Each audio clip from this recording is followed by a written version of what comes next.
pessoal, uma outra coisa muito interessante na informática foi o surgimento dos SSHD, híbrido. Professor, o que é um SSHD? Nós estudamos aqui em aula o HD, o disco rígido tradicional, o hard disk. Estudamos aqui em aula também o SSD.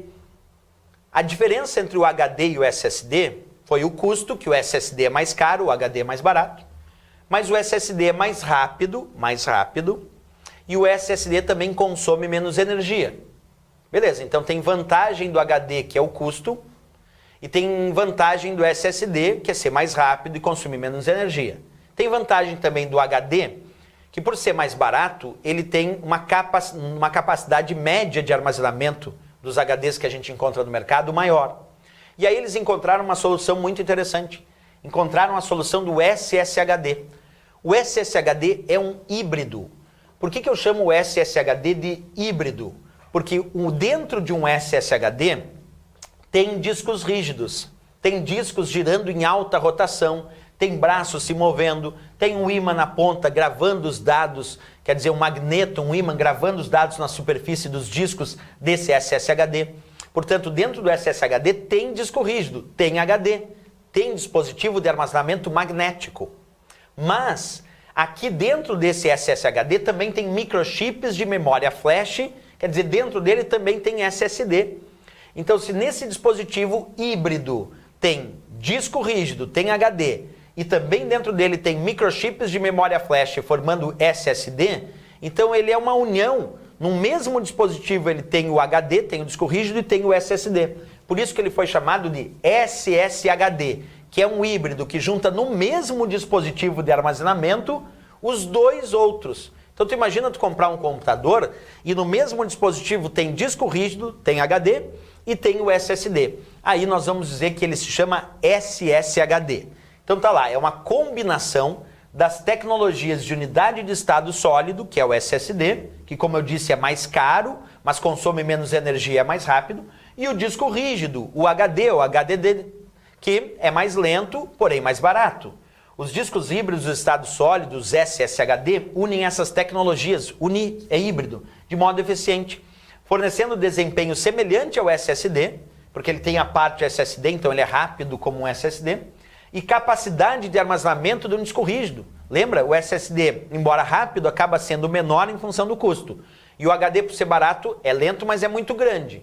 E aí, juntando os dois, eu tenho muita capacidade de armazenamento da parte HD, mas tenho também velocidade, tenho uma parte muito rápida que é a parte SSD. Então tá aí, capacidade aproximada hoje em dia de 1, 2, 4 terabytes ou mais. Quer dizer, os SSHD giram na casa dos terabytes, porque eles fornecem uma grande capacidade de armazenamento de dados, ofertam velocidade. O custo, professor, como é que é o custo dele? Bem, o HD, o disco rígido tradicional, é bem barato. O SSD é bem caro, lembra? Nós temos o HD bem barato e o SSD bem caro, isso no custo por byte. O SSHD é um intermediário. Ele não é tão caro quanto o SSD, mas também não é tão barato quanto o HD. Então ele está no meio termo. O SSHD é um pouco mais caro que o disco rígido, mas é bem mais barato que o SSD. Então ele é uma boa alternativa para quem quer alto desempenho, alta capacidade de armazenamento e um custo razoável, um custo intermediário num único dispositivo. Então quer dizer, tem muitas vantagens o uso do SSHD. Claro que em relação às provas de concurso é sempre bom dizer que as provas gostam de diferenciar essas siglas. O que significa o HD e quais são as suas vantagens e desvantagens. O que significa o SSD, quais são as suas vantagens e desvantagens. E por fim, o que significa o SSHD e quais são as suas vantagens e desvantagens. A gente tem que estar sempre pronto aí nas provas de concurso para realizar essa comparação desses dispositivos de armazenamento de dados. E todos eles são dispositivos de memória, porque armazenam dados e também podem ser chamados de periféricos de entrada e saída, porque tanto são usados para gravar dados, como depois para ler os dados que estão armazenados nesses dispositivos. Bem, pessoal, agora nós vamos falar de uma unidade chamada unidade de disco flexível ou a unidade de disquete. Professor, mas como é que tu vai falar de disquete ainda hoje? Isso aí é antiquado, é antigo. Bem, mas ainda hoje algumas provas de concurso perguntam alguns elementos, alguns significados desse disquete antigão. Então mesmo o disquete, eu sei disso, ele é antigo, caiu em desuso, ninguém mais usa o disquete, pelo menos algumas informações para efeito de prova a gente tem que conhecer. Então a unidade de disco flexível, conhecida como unidade de disquete, tem esse nome porque os discos também são, lá dentro, são flexíveis. E a ideia é que ele é um dispositivo removível, que tu conecta o disquete numa unidade, retira e coloca em outra.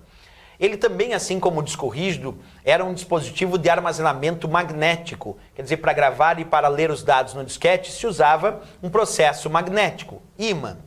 A ideia dele é que a capacidade de armazenamento era muito baixa e por isso talvez tenha caído em desuso, além também de ser ineficiente e lento na gravação e leitura dos dados.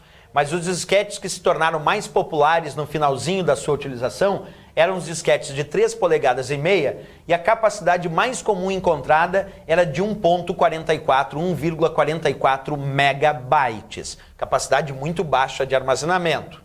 Outra coisa, os disquetes eles evoluíram desde a sua criação lá na década de 70 até 5,76 megabytes. Embora, como eu disse, os disquetes mais populares tinham capacidade de 1,44 megabytes. São algumas informações sobre o disquete, pelo menos para a gente não ficar no vazio sem essa informação. Hoje pouco relevantes, claro, para provas de concurso. Outro dispositivo também magnético, bem parecido com os disquetes, são os discos de zip. Os discos de zip, que eu estou te mostrando aqui um exemplo, que aqui nós estamos observando o zip drive. Zip drive é o aparelho que realiza a leitura dos discos de zip ou a gravação. Também é magnético, assim como o disquete e também o disco rígido. O zip, os discos de zip ou zip drive, é um dispositivo de armazenamento magnético.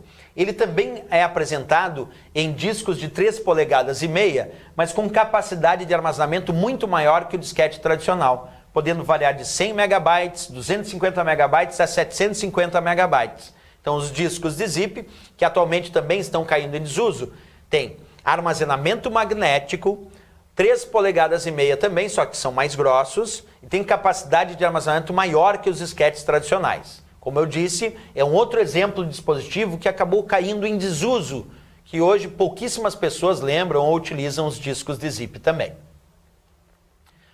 Bem, pessoal, agora nós vamos falar de um dispositivo muito moderno, muito atual, que muita gente utiliza, o pendrive.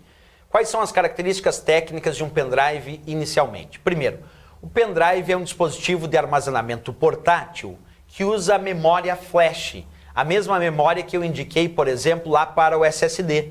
Então, o pendrive é um dispositivo de armazenamento portátil que se utiliza de memória flash. Portanto, se a memória do pendrive é a memória flash, isso quer dizer que aqui dentro do pendrive tem microchips. E os dados são gravados no pendrive através de corrente elétrica, dentro desses microchips.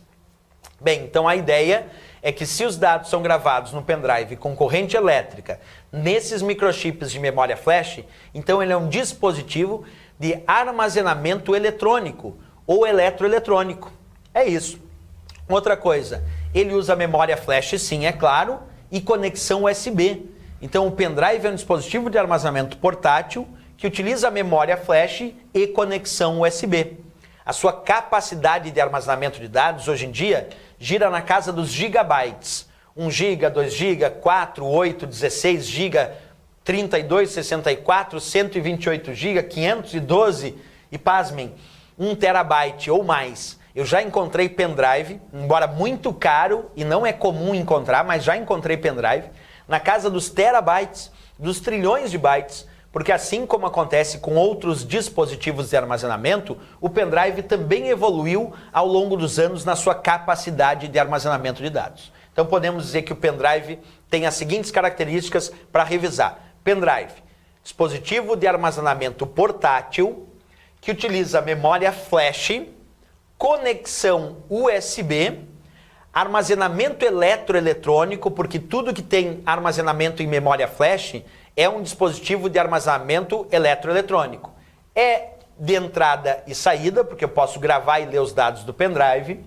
Tem capacidade de armazenamento, na grande maioria das vezes, na casa dos gigabytes, dos bilhões de bytes. Mas como eu disse, dei o alerta, nós já temos pendrives na capacidade dos terabytes, quer dizer, dos trilhões de bytes. É claro que isso é bem comum e, obviamente, isso é pouco encontrado. A maior parte do que a gente encontra de pendrives no mercado giram na casa dos gigabytes, dos bilhões de bytes. E com certeza, hoje em dia, é um dos principais dispositivos de armazenamento removíveis. Por que removível? Porque eu vou conectar o pendrive num computador, vou armazenar os meus arquivos, vou remover, então removível, vou remover esse pendrive do meu computador e vou conectar num outro computador ou num outro dispositivo. Por isso que o pendrive é também, ou pode ser chamado em prova, de dispositivo de armazenamento removível, porque eu vou remover de um computador e vou colocar lá num outro computador ou num outro dispositivo.